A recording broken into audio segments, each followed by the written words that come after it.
Assalamu alaikum, everyone. How are you today? I'm Sadaf Patel, the Prevention Education Director at An-Nisa Hope Center, and we're here today with Let's Talk Chatter That Matters. I have with me Amanda Elkanick from the Texas Advocacy Project. She is the Chief Advocacy and Education Officer, and we are so happy to have her here with us today. Hello, Amanda. How are you doing? I'm great. Thank you for having me today. Thank you for coming. So, for anybody who doesn't know, the Texas Advocacy Project is an organization that does legal services. Do you guys only cater to victims and survivors of domestic violence, or is it for others as well? Yeah, let me give a little bit of an overview of who Okay. Texas Advocacy Project is. Texas Advocacy Project has been around for over 40 years.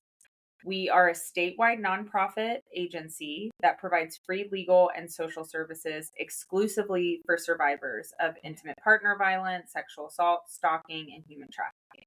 So Okay. we only serve survivors. We don't serve abusers. And our services are available across the state of Texas. Awesome. Awesome. That's wonderful. And we've referred many clients to you as well. So thank you for that. Legal services is something that is very hard to come by and something very expensive. So having an organization that works with this is amazing. Thank you so much for what you do.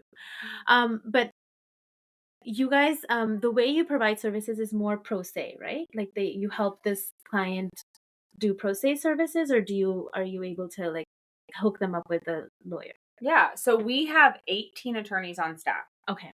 And to kind of give a snapshot, last year we served over 5,000 primary survivors that impacted over 11,000 total clients. So that's like Wow. parents or guardians Mhm. and their children, right? So obviously 18 attorneys and Yeah. 5,000 cases, like how is that possible? One of the things that makes our organization really unique is that one, our services have always been virtual. Okay. So that wasn't something that we had to pivot Mhm. during the pandemic. Our headquarters is in Austin, but we have staff located all across the state of Texas. So we have staff here, a whole group of staff who live here in Houston. We have Dallas and the Rio Grande Valley, and literally sprinkled all across the state. And the first question that we ask a survivor is, what does justice look like for you? Mhm. And it's such a powerful statement to make at the beginning of somebody's case, because there may be times when, let's say, An-Nisa, one of our most valued partners at Texas Advocacy Project, y'all refer clients to us.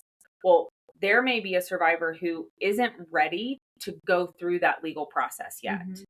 That it might feel really overwhelming and insurmountable. And so when we're asking, what does justice look like for you?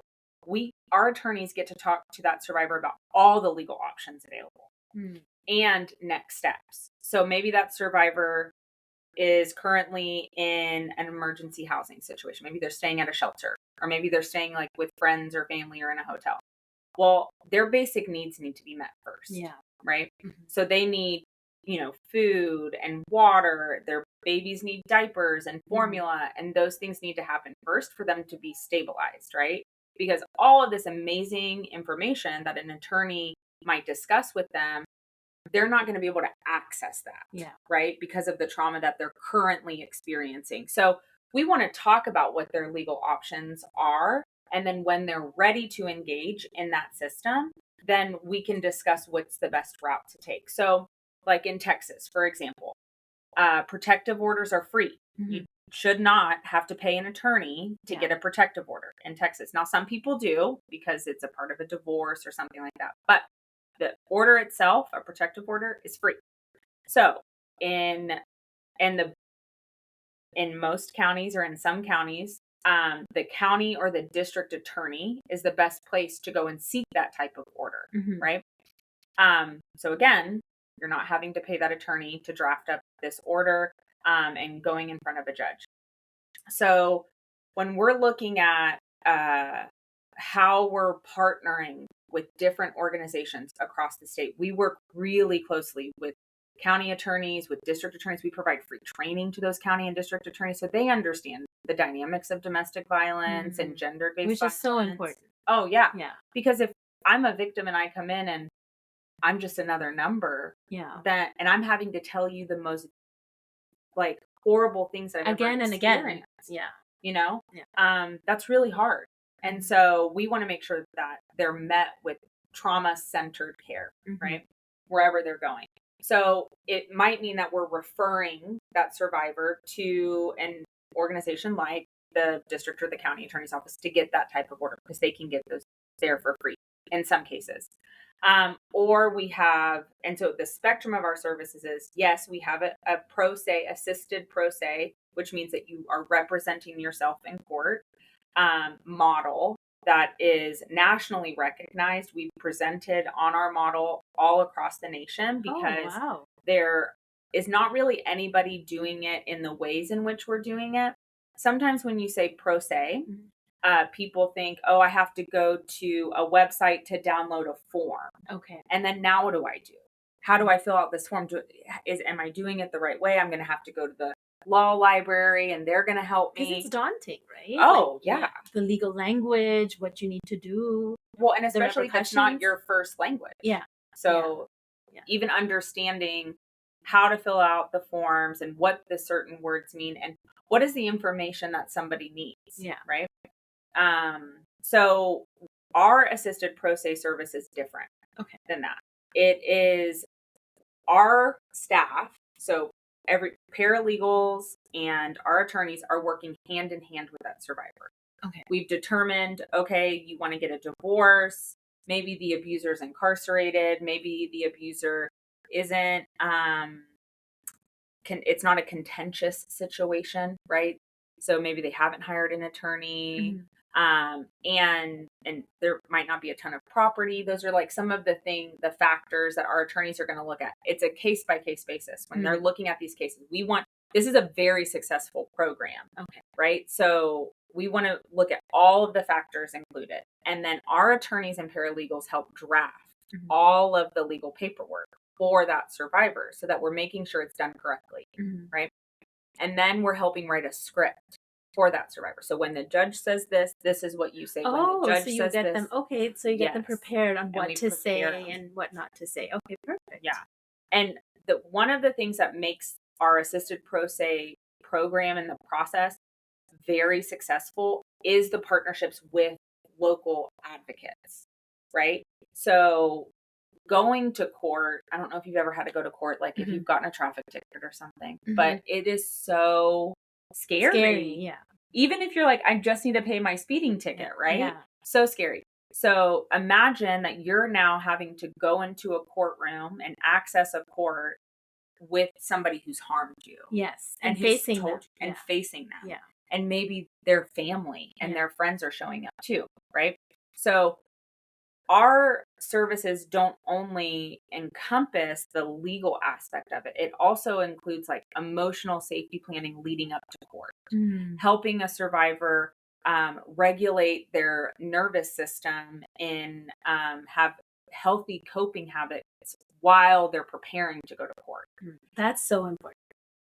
Y'all know that more than anybody. Y'all have some amazing resources here in helping with that emotional safety planning and the mental health aspects. And so really making sure they understand, like, what is the courthouse? Yeah. Is it, we're here in Harris County, right? We're here in Houston, huge courthouse, right?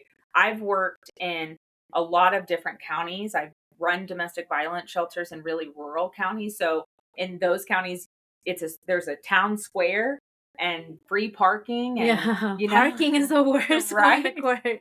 And, you can easily access that courthouse, and it's maybe like 2 stories. Like it's not big, right? But in Harris County, it's huge. Yeah. So helping to set up every single step of expectations. That plan. What to expect. Yeah. What to expect. Excellent. Where do you park? How much does it cost? Here's what's going to happen when you walk into the courthouse. You're going to have to go through security. Make sure you don't bring these types of things with you.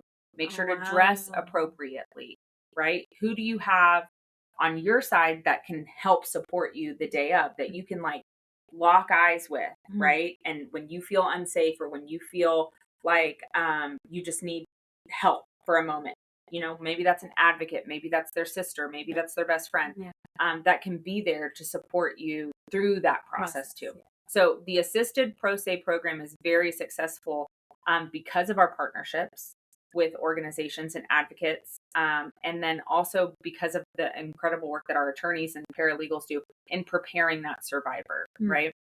I've worked alongside our attorneys for a long time where there's a survivor who has tried to apply for a divorce on their own, and they filled out all the paperwork this is all before coming to Texas Advocacy Project, right? They filled out their paperwork. They went in front of a judge, and maybe one thing was missing on that form, and the judge won't hear the case. Yeah. And they'll say, go fix the paperwork and then come back. Well, saying that one statement means you have to refile all of that paperwork and take days off work. You've just gotten these jobs. I mean, it's just so much of a hassle. So much. Yeah. So many barriers. Yeah. And so being able to understand all of this and working with people that know all of this is such a big help. Yeah. I wanted to ask you, Amanda, like, what is you spoke about protective orders. What happens when a protective order is violated? Because we've had a lot of clients where the protective orders have been violated, and they let the police know, but nothing happens. So the way that our statute is written, there are let's talk about what a protective order is first, in case this is somebody's first time listening. Yes. So a protective order is a civil order that is criminally enforceable. Yes. Meaning, if I have a restraining order says, hey, you're in the middle of getting a divorce. You can't sell your houses and your boats and drain your bank account and move away. Yeah. Right? We're going to determine how we're going to split this property up. So we're freezing all of it. Don't make any movements, right? So a restraining order is a civil order protecting property. Yeah. Restraining them from doing anything. Exactly. A protective order is protecting people. Yeah. And pets. We can add pets to protective orders, which is awesome. But this civil order that's criminally enforceable, there are certain aspects of these orders that are criminally enforceable. So it'll say you cannot come within so many feet or so many yards of this person. You cannot contact this person for any reason, or it might say in any harassing or threatening way, right? It will say, like, you can't own firearms, you can't possess a firearm. So there are certain requirements that are in these protective orders that are criminally enforceable. Meaning, if you have a protective order against an abuser and they are driving by your house, stalking you, yeah, which is another crime. Yes. Okay. So they're stalking you, and you have proof of this, and you contact the police, and they come over and they see the proof of it. They don't need a warrant to then go and find that person and arrest them, because that's a violation of the protective order, and it's another crime. So they can charge them with the other crime too. So those are the criminally enforceable pieces of it, right? We can get really creative in protective orders, and you may have somebody who has children and they need a protective order, which can happen more quickly than say a divorce. Yeah. If I get a divorce in Texas, I have to wait 60 days. Yeah. Right. Once I file, you wait 60 days. In some counties, it might be longer than that. Right. But I have to at least wait 60 days. Okay. Now, if I've waited 60 days, I'm not safe during that time. So getting a protective order before filing for divorce might be a part of a safety plan that we're doing with that survivor. Yeah. Well, we can write child support and child custody agreements into a protective order. What happens if somebody violates that? Well, if they don't pay their child support and you call the police and the police come, they're not going to go and arrest that person because they didn't pay. That's a civil part of that. So then they wouldn't, that's still a violation, right? But that would be civilly enforceable, meaning you have to take that person back to court, hold them in contempt of court, and then the judge would order whatever they're going to order. So there's different aspects of protective orders that are criminally enforceable. Once they're violated, law enforcement does not need a warrant to go and pick that person up. And then there are certain aspects of it that are civilly enforceable. Okay. That makes sense. Yeah. And the hardest part is also serving them sometimes, trying to find them because they won't take that service. And so there's no way of substitute service for a protective order. So that can get difficult. Yeah, we have to get creative. Yeah. So we're like, all addresses. Where do they work? Where's Yeah. their family? What bar do they go to? Yeah. What's their favorite restaurant? Yeah. So, sometimes it takes multiple attempts to try to locate somebody, But I mean, have you noticed, like, because you've been working with, with the lawyers, and you know exactly what kind of different cases you're getting. Have you noticed a lot of cases, frivolous cases by the abuser? yes. That's Yeah, the because short the yes, short answer. because honestly, like, we see that all the time. Yeah. The clients are just starting to work. They're getting out of a really violent or really ugly situation, right? They were isolated a lot of times. And so they were not even allowed to work, not allowed to get educated sometimes. So now they're starting jobs which are paying them minimum wage, maybe a little more than that. They're trying to work on vocational training. They're trying to, single moms many times. They can be dads too, but, taking care of the children. And you get these lawsuits on you. You don't have the money, you don't have the patience, you don't have the time to deal with them. I mean, what is a survivor to do? Like, what do you see these things happening, and how do you work with the survivors on this? Yeah.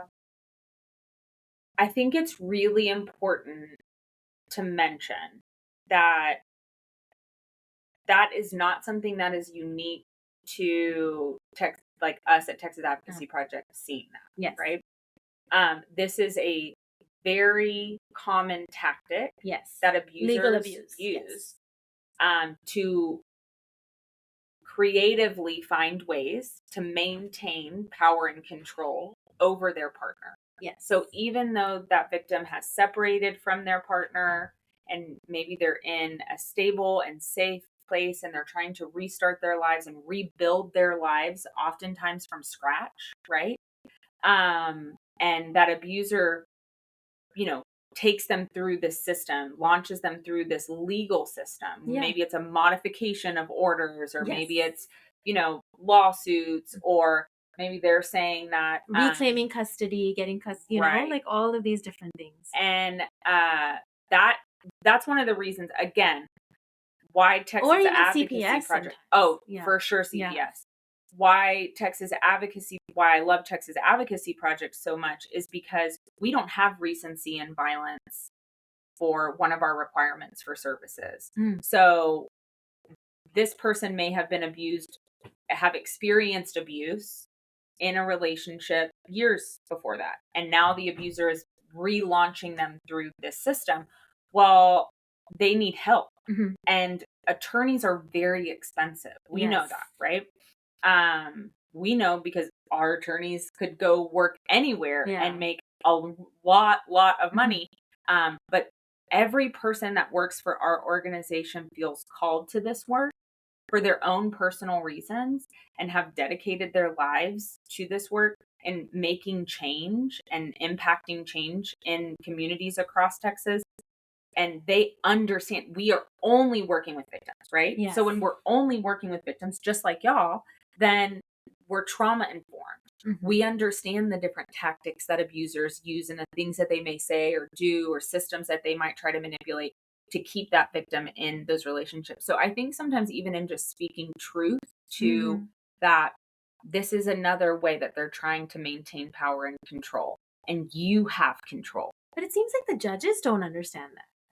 Well, there was a new law that was just passed last session, which we were really excited about. And y'all were the creators. The training, yes. Oh my goodness. We are so happy about this. There was a bill that was passed last session that requires all judges, they have to receive at least 1 hour of training about domestic violence.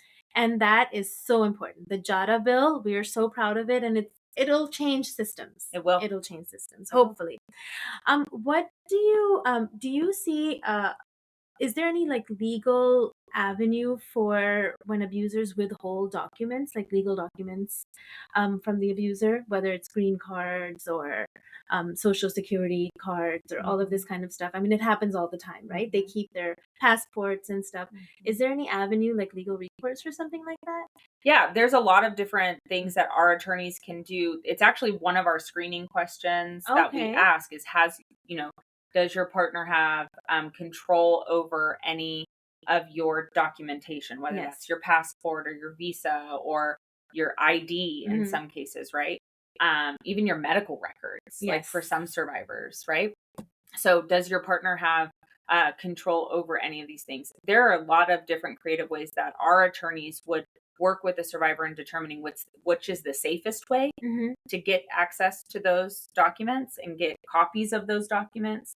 And what have they tried before? What's worked, what hasn't worked? Yeah. Right? We really want to know that. We don't want to offer suggestions of things and they're like, I've already done that and it didn't work. Right? Okay, well, let's try to think of something different. Right? So yes, that's definitely something that our attorneys do. Okay, excellent. So what is something that you've been noticing recently, like in trends? Like what kind of cases have you been getting that's been difficult to see, or something that you'd like to talk about? One of the things that's come up recently for me, and the attorneys at TAP might have a different way to answer this because they're seeing so many different cases, and so they may see different trends. But one of the things that I think is concerning are what we call upside down arrests. So what do I mean by upside down arrests? It's when a victim of abuse is then maybe they act out in a certain way, or maybe they... Oh my gosh. Don't even get me started. Yeah. And the abuser uses it against them. Yes, and gets them arrested. This is so concerning. It's very concerning. We're seeing it. I mean, just last month, I had 3 different cases with these upside down arrests. I'm sure that our attorneys could tell you that that's a very, low statistic for what they're seeing. They're probably seeing it more.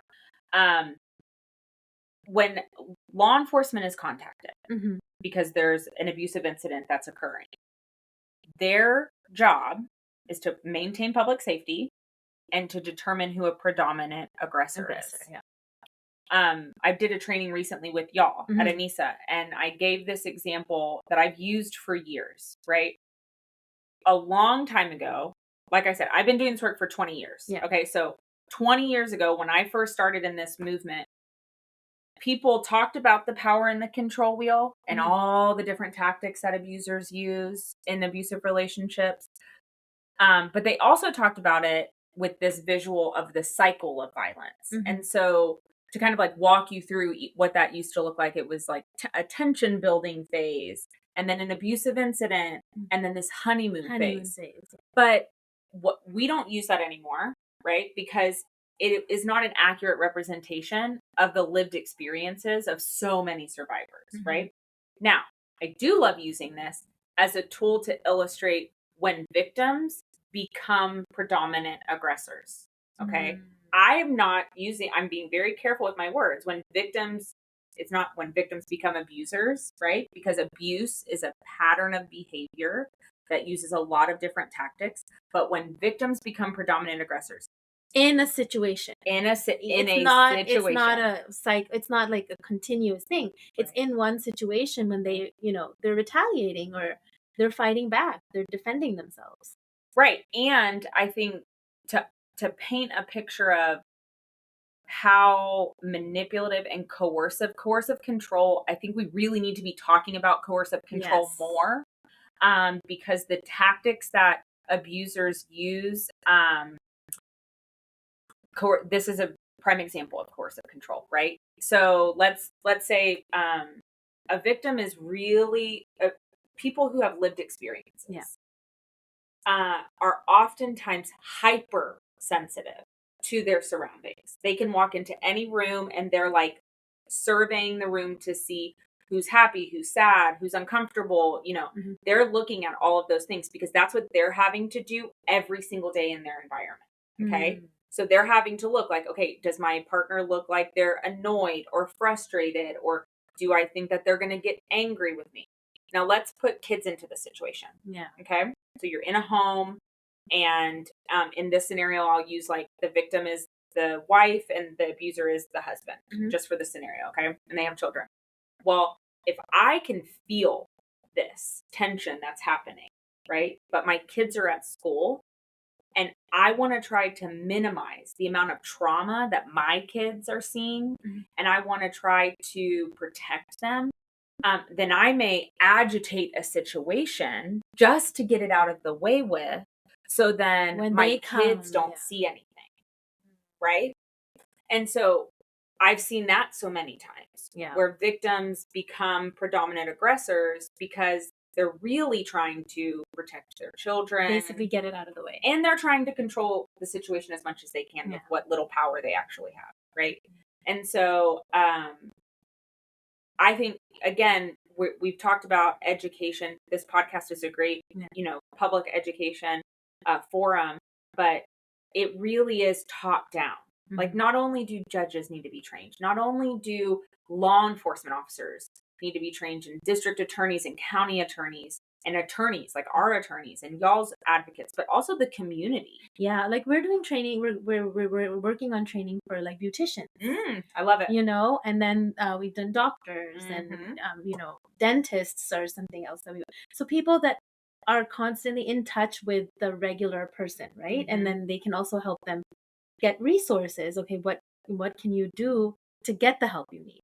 Because a lot of times we feel very isolated. When you're a survivor, you feel like there isn't anybody to help you and there's no way to get out of the situation. So if an everyday person that you go to, whether it's your doctor, whether it's your beautician, whether it's whoever it may be, and they can help you get to safety or get to help, that'll be huge. Right? Amanda, I could go on talking to you all day because you are a fountain of knowledge and you have so much information on not only the legal aspect, but also like the trauma aspect of survivors, right? Mental health or just an everyday situation of what a survivor goes through, whether it's upside down, what do you call it? Upside down cases. Upside down cases. Yeah. Or becoming a predominant aggressor in a situation where you have, you're trying to save your children, you're trying to save, whatever power or control that you have, you're trying to use it. And so there's so many nuances to this, to what a survivor does, to how they get through their day and how they get through life and how they survive. So there's so much we could talk about, but whatever you told us was so informative and so important. And we are so blessed to have TAP as such amazing and important partners. So thank you for what you do. Thank you for your help. And thank you from the bottom of our heart for being here. Oh, well, I'm so grateful. And if anybody's listening today, if you know somebody who's in an abusive relationship and who might need to speak to an attorney, or if you just want more information, you can go to our website at texasadvocacyproject.org. We also have free trainings on our website as well. So if you're wanting to get more training, we have on-demand trainings and we can come to different community spots. But if you know somebody who's in an abusive relationship, then they can also call 1-800-374-HOPE, or they can go online and fill out an application. Excellent. And I love the resources on your website, your safety plan, and, very thorough. And, it looks like that you spend time. So thank you. Yeah. Thank you so much. Thanks for having me.